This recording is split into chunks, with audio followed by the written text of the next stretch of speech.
What's up, party people? My name is Sunny Ray. This is the Sunny Ray Show. We're back. I've got yet another awesome, amazing guest. His name is Tim Attinger. He's the co-founder and president of Ovation CXM, a customer journey orchestration platform built for banks, payment providers, and fintechs. I love the topic that we're going to tackle today. Tim, how you doing? Where are you calling in from? Great. I'm calling in from California. California. So other end of the continent. Oh, I love California. Agents are coming to your bank's front door. I don't even know what that means exactly, but I like it. I guess, what are you building? What's Ovation CXM? Take us right into the deep end. We'll keep it short now, but obviously we'll go deeper into it later. Sure thing. So we built Ovation CXM to help banks orchestrate customer journeys across their siloed internal systems and teams and their ecosystem partners. And so we've been driving that in North America for several years. Our most recent effort is around helping agents of those commercial bank customers access those journeys. So increasingly, CFOs and financial officers at commercial clients of banks are using, AI agents to basically perform tasks and drive workflows like financial close and monthly reporting analysis. And that requires engaging with the bank to get information, and banks are woefully unprepared to respond. Oh, wow. That's super interesting. Happy to kind of go deeper into that. Before we do so, I wanted to ask you a little bit about your super interesting career. So 30 years inside Visa, First Data, Blackhawk, and Monetize. You said you kept hitting the same wall everywhere you went. What was the wall in kind of plain terms? I think in plain terms, the wall was seeing how financial institutions go to market, how they take products into the marketplace, and it's an extremely fragmented process, right? They tend to be, functionally organized. And when you're a customer trying to accomplish something across those functions and across those teams and systems, it can be super disjointed. So it's basically, there was nothing that was tying all of those systems and people together so that you could get an end-to-end view of what a customer is trying to accomplish and what you're trying to help them do. Oh, fascinating. Interesting. And was there a specific moment? There's a bit of an echo. I'm not sure where that came from, Tim. Was there a specific moment where you stopped waiting for someone else to fix it? Not a specific moment so much. It was just, seeing this pattern repeat over and over again inside of financial institutions. And I suppose the specific moment was, my co-founder and CEO and I were talking about, this disjointed process. He had built one of the first payment API companies, which sort of, orchestrated payments across the disjointed ecosystem of financial services for executing those, like way before Braintree and Stripe. And we decided, the go-to-market process for commercial banks is just as fragmented, and it needs the same kind of orchestration and abstraction layer to sort of make it simpler for customers to navigate. Really interesting. And then you ran a large global portfolio of digital businesses at Visa, right? So what did that teach you that you couldn't have learned building a startup first? I think one of the big things I learned is how commercial banks and sort of financial institutions make decisions and how they operate. That was really valuable knowledge. I think the other thing was getting a firsthand look at that go-to-market process for financial solutions and how they deliver product in the marketplace. How it's internally fragmented and ecosystem driven externally. That really helped inform the structure of the company we built and the product that we built within it, that orchestration operating system for banks. Super cool. So, and what does a customer falling through the crack actually cost a bank in kind of like a real number? It's fascinating. When you look at, pre-activation churn is one of the big challenges, particularly in commercial banking. That's when I close a customer on a sale and they never go live. So essentially, I've put all the expense into closing a customer and getting them to sign a contract. And somewhere along the way in the go live process, they just give up and go, this is way too complicated. And you never generate revenue. So with some treasury products inside of banks, that can be as much as a third of the customer base that you sign, which is just Yeah, right. That's super painful, right? Imagine what that does. And then in some of those products, nearly 40 to 50% of the customers that actually do go live have ongoing problems because the go live process was just so disjointed, right? So they wind up constantly trying to solve problems that should have been fixed in the activation process. So when we fix those issues with the platform, we see all kinds of great financial benefits. You get 10 to 15% revenue lift. You get 20 to 25% attrition reduction, which means you're reducing the number of people who ultimately churn out of the business who had been generating revenue. 20 to 30% cost reduction, both internally at the bank and inside their external ecosystem partners, which is, that's a huge benefit in terms of profitability. And then you get really great soft benefits like, customer satisfaction goes up by 60 to 70%. Employee satisfaction goes up by 50% or more because, you're making it easier for them to do their jobs and get that, customer live. So I think, the really cool thing is when you do this orchestration capability, you put it in and you do it right. It's like, hey, we're a team.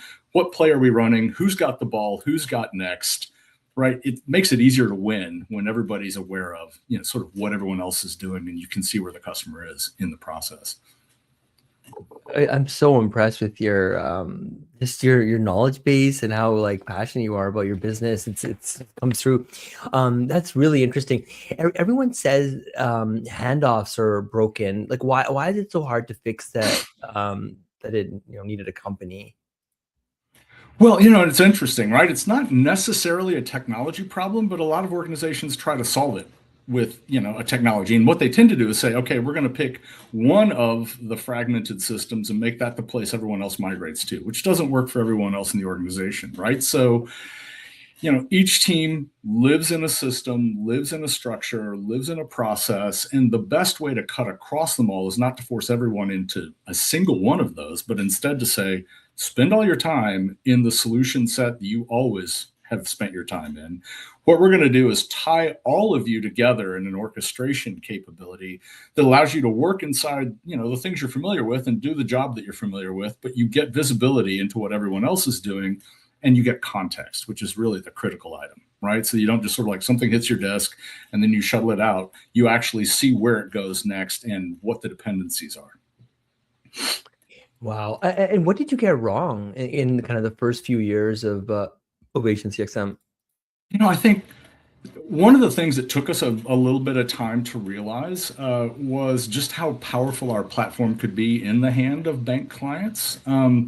We started off by basically building the software capability and then going to banks and saying, hey, give us your most intractable problem, give us your most difficult go live process, and we'll fix it for you, right? We'll take the platform, we'll, manage it end to end on behalf of your team. And I think that was important in that it taught us how to build, sort of hands-on in a hands-on way, an orchestration capability that actually works in the real world. But I think what we underestimated was the extent to which our banks would actually adopt that and really want to use it internally as, a standalone software product. But, it's been great. Once we started offering that, there's been great uptake. That's incredible. And you guys have partners, systems, and people, right? In kind of the same orchestration layer. Which of those three is kind of the hardest to move? It's interesting. As soon as you get to a bank, you go, hey, give us your most intractable go live process or give us your most intractable problem. The internal organization tends to get aligned around that because you've got a product owner who needs to hit metrics, right?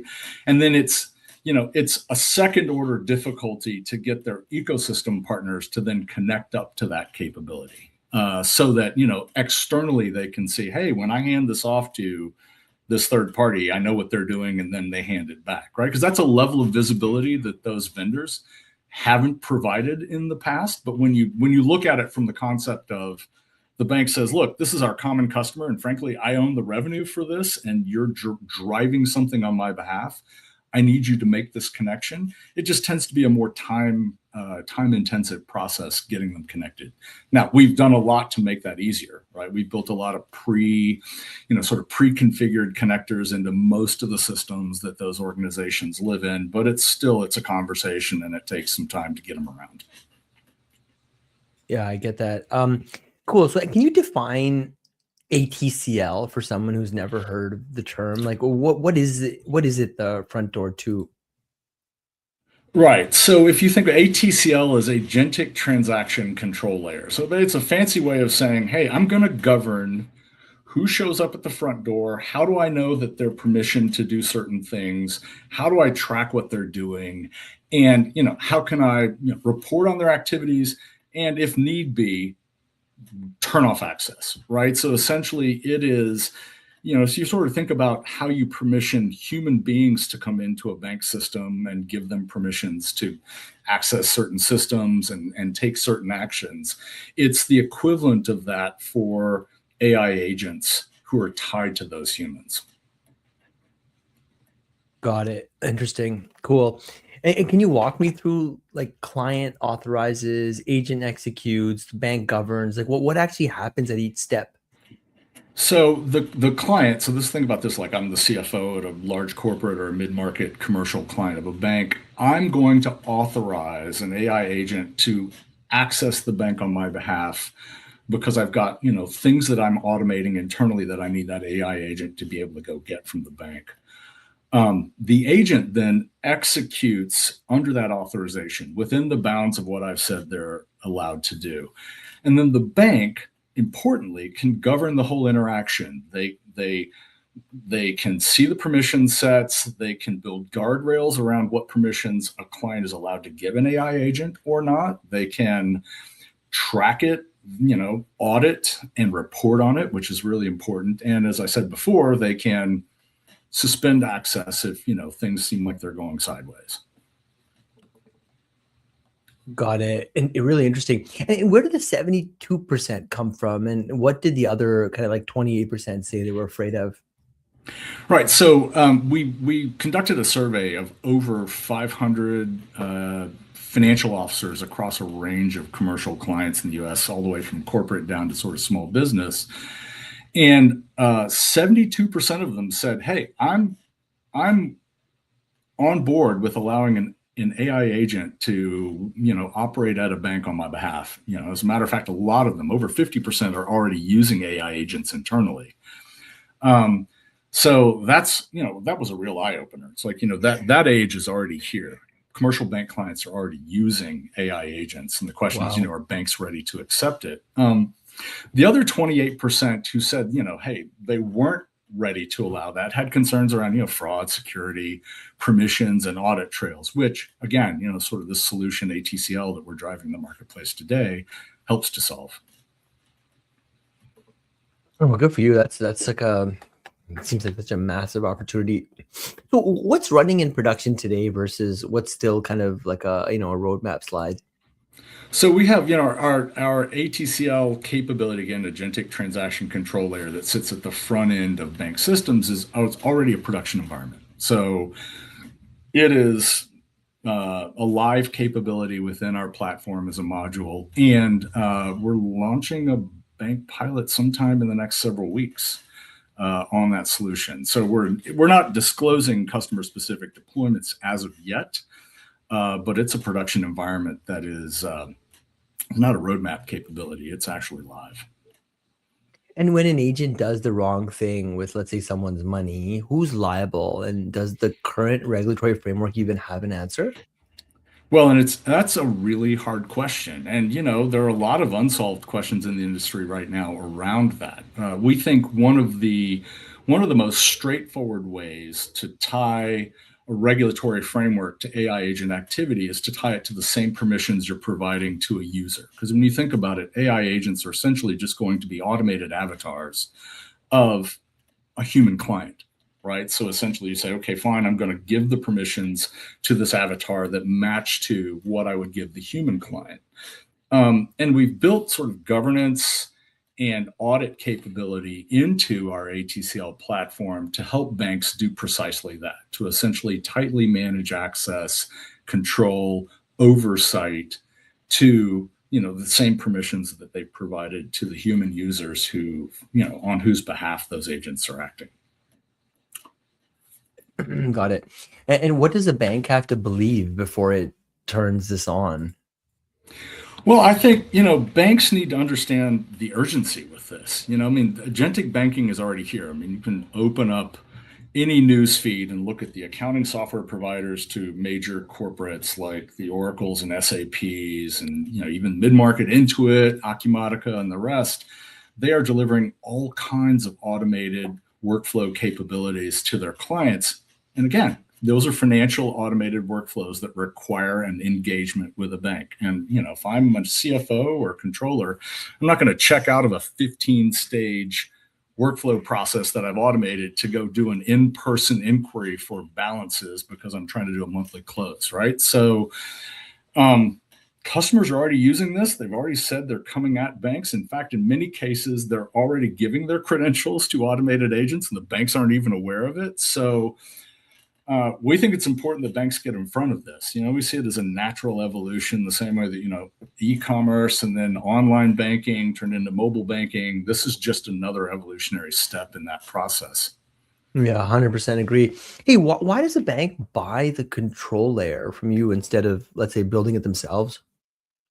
Well, and I think, for a lot of reasons that banks are saying, hey, listen, we can't possibly build everything internally. I mean, in large part, a lot of IT budgets at banks are just built sort of around maintaining and updating existing systems, right? So then I've got some discretionary budget to go build new things. And you want to really build registration, identity, permission, execution, audit, regulatory controls, authentication, all around AI agents when you can get it off the shelf? I mean, I wouldn't, right? Particularly given that you've got that structure out of the box and you can adopt it without spending a lot of time having to build it. And then the really important thing is then you can plug that into the orchestration capabilities that we're already providing to those banks. Because when you think about application of AI, it's not a point solution. It is I'm engaging as an agent on behalf of a commercial client to go accomplish a journey, right? And being able to plug into that orchestration capability that's already extant at the bank is a really important piece. I think, in financial services, it's important to realize it's the application of AI that matters, not just the capability on its own. Well, that's super interesting. And Tim, what breaks first when a million agents show up at once instead of, let's say, a million humans? Well, I think, a number of things could, right? First of all, just flat out capacity, right? Do I have systems that can respond to that many inquiries simultaneously, right? Which I think is an interesting thing that we're seeing, as we're having these conversations with banks, that, a lot of banking went from mainframe to cloud, and now they're rethinking, well, maybe I need to hit the big iron because it's got the capacity to be responsive at that volume. And then there's precision of permissioning. And, you really need, a strong audit trail and governance to be airtight before you can actually turn on, high volumes. But we believe those high volumes are coming. You've probably seen the forecasts that, sometime in the next several years, over 90% of banking interactions are expected to be agentic. I mean, that's astonishing given where we are today. Yeah. Totally. And I see it happening in front of my eyes. It's wild. So I guess next 90 days, right? You said it's customers, not capital. Why that order with this much momentum kind of in agentic AI? Well, I think because, again, the permissioning and, sort of transaction control layer sitting on top of orchestration capability that we've already invested in building is where, basically those two pieces together are what you need to be able to enable, sort of meaningful agentic interactions on behalf of your commercial clients. So, the market's already here. Our banks and customers are already asking for this now. And so we're focused on proving it out with real engagements and, not necessarily raising for a future that's already here. Got it. Makes a lot of sense. And you guys have raised what, like around 52 million? Like, what does the current capital kind of buy you that the earlier rounds didn't? Mm-hmm. Yeah, we've raised a little over 40, and then there was a couple of other venture debt vehicles in there. But we've built out the core platform and the capabilities, And currently, we're focused really on just accelerating AI capabilities, advancing this ATCL capability, and expanding within existing customers that we have. Our earlier capital helped to build the foundation for the capability we've got today, and now we're investing in sort of much more focused go-to-market and exploitation of that capability into a broader set of bank clients. Good for you. How does a company that sells into banks move at the speed that AI is moving, Tim?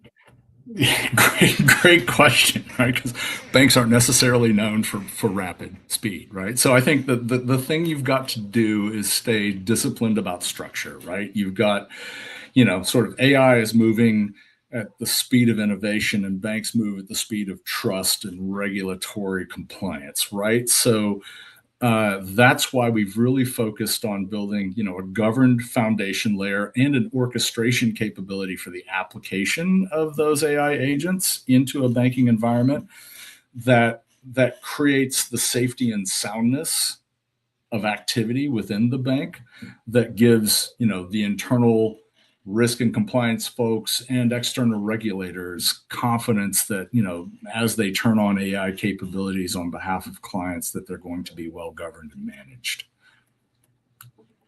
Got it. And what's the go-to market motion that, actually works for you guys? And what have you kind of stopped doing? I think our best go-to-market motion, frankly, is getting into a conversation with a business owner at a major bank and going, hey, what's your most intractable problem right now? What is the customer process that tends to break the most, or that is most catastrophic when it does? And we go solve that for them with the platform.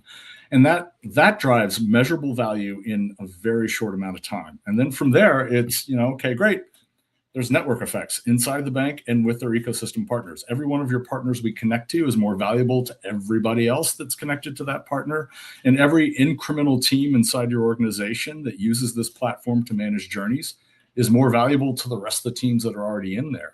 And I think, strategic partnerships are also a big part of going to market. We're an ecosystem partner with IBM, as an example, and they're a major provider to financial institutions. So I think, that helps in terms of cross-reference. But we don't do a whole lot of broad top-of-funnel marketing, right? Because, the capability we're driving and the people that we're driving it to are so much more focused that we really do sort of, targeted outreach, partner-led engagement, and really expansion within existing clients. I mean, we consistently grow our business within banks.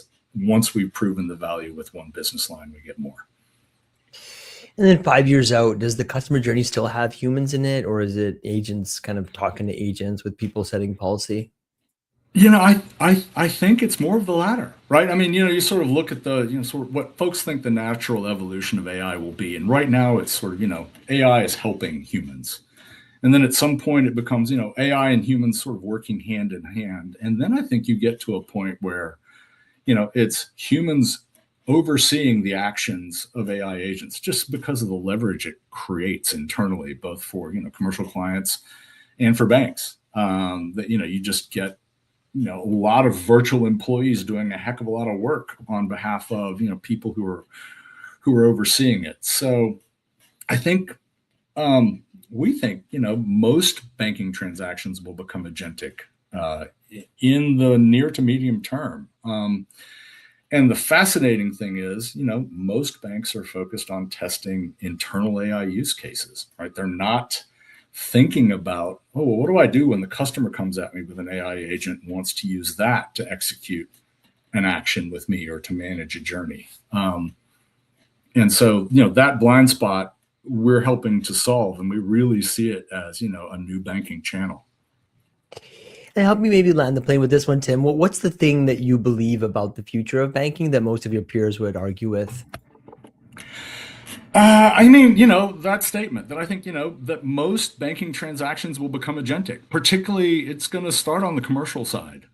We think just because of the benefits that drives to, sort of financial officers and finance functions inside of commercial clients.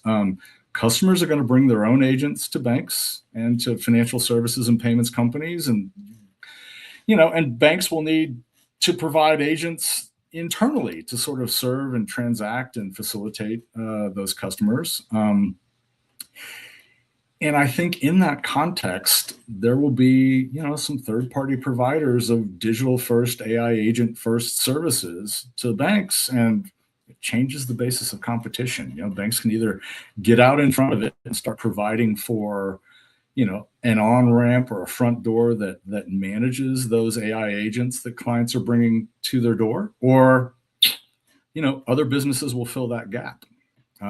But I think the future of banking is not just going to be digital. The next evolution of it's going to be agentic. Tim, where do people learn more about Ovation CXM, and where do they learn more about you?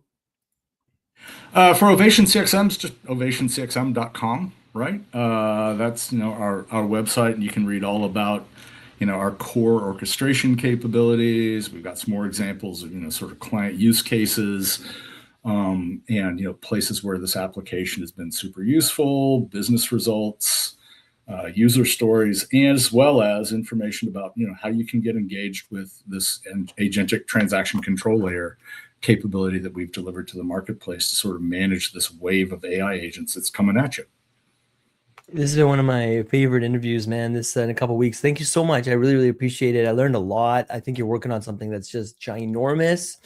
With that said, Tim, I'm going to bring this one to a close. I see we have, 20 people or so listening live. Thank you so much. Really, really appreciate it, everyone. And Tim, hang back for 1 minute. I'm going to bring this one to a close. Bye-bye, everyone. All right. Thank you, Sonny.